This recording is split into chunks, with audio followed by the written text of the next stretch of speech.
My happy face. I told everybody they have to show you a happy face, so we're going to just take a quick turn around for those of you that haven't been able to be with us lately. We would love for you to be with us in the building, worship with us, stay, have lunch with us. We've all just finished lunch. The girls are finishing up, cleaning things up in the everybody, kitchen. just wave and act like you're having a good time. Now everybody say, Jay's sermon was amazing. Okay, we'll start service here in just a minute. Certain names have certain feelings behind them, certain attachments to them. In my world, I've got a lot of Davids. My dad is David, Becky's dad is David. I've got lots of Davids that I've known through the years, and by and large, I haven't met a David I don't like. Davids are pretty good guys. Davids are okay in my book. What about the name Jezebel? How's that work for you? Nobody feels good. You don't get a warm, fuzzy feeling when you think about Jezebel, do you?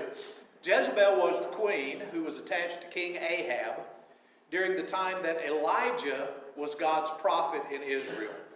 And Jezebel absolutely hated Elijah because he kept telling the truth in the middle of a regime where she wanted people to believe in Baal and Asherah. And so he was constantly doing battle spiritually with the leadership of the nation where he was working.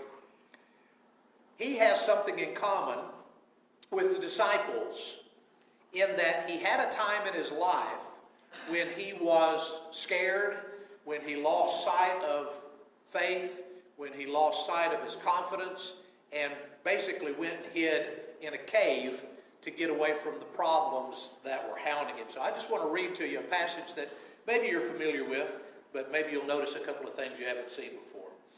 The word of the Lord came to Elijah, and he said, "What are you doing here?" That is, what are you doing in this cave? He replied, "I've been very zealous for the Lord God Almighty. The Israelites have rejected your covenant, broken down your altars, put your prophets to death with the sword, and I am the only one left, and now they're trying to kill me too." The Lord said, "I want you to go out and stand on the mountain in the presence of the Lord. The Lord is about to pass by." A great and powerful wind tore the mountains apart and shattered the rocks before the Lord. But the Lord was not in the wind. After the wind, there was an earthquake, but the Lord was not in the earthquake. After the earthquake came a fire, but the Lord was not in the fire. After the fire came a gentle whisper. When Elijah heard it, he pulled his cloak over his face, and he went out and stood in the mouth of the cave. Then the voice said to him, "What are you doing here, Elijah?" He replied, "I've been very zealous for the Lord God Almighty. The Israelites have rejected your covenant, broken down your altars, put your prophets to death with the sword, and I am the only one left, and now they're trying to kill me too." The Lord said to him, "Go back the same way you came. Go to the desert of Damascus, and when you get there, anoint Hazael king over Aram, anoint Jehu, son of Nimshi, king over Israel, and anoint Elisha, son of Shaphat from Abel Meholah, to succeed you as prophet. Jehu will put to death any who escape the sword of Hazael, and Elisha will put to death any who escape the sword of Jehu. I have reserved for myself 7,000 in Israel, all whose knee have not bowed down to Baal, and all whose mouths have not kissed him." So here's Elijah, and he's just sure he's the only faithful one left. And he's carrying the weight of all of what's right and what's good, all of the weight of God's message on his own shoulders. And the Lord comes to him and he says, "There's 7,000 more like you. Don't feel alone. Don't feel like you're the only one that's going through this.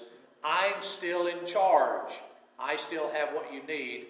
Now get back to work. Do the things that I've called you to do." So sometimes for us it's like that. Sometimes we think that we've done all we can do and it's just a no-win situation. We crawl into our little cave and we need to hear that still small voice, that peace, be still, that says it's time for you to quit having a pity party and get back to the work of the Lord. If we can help you, we want to as we sing.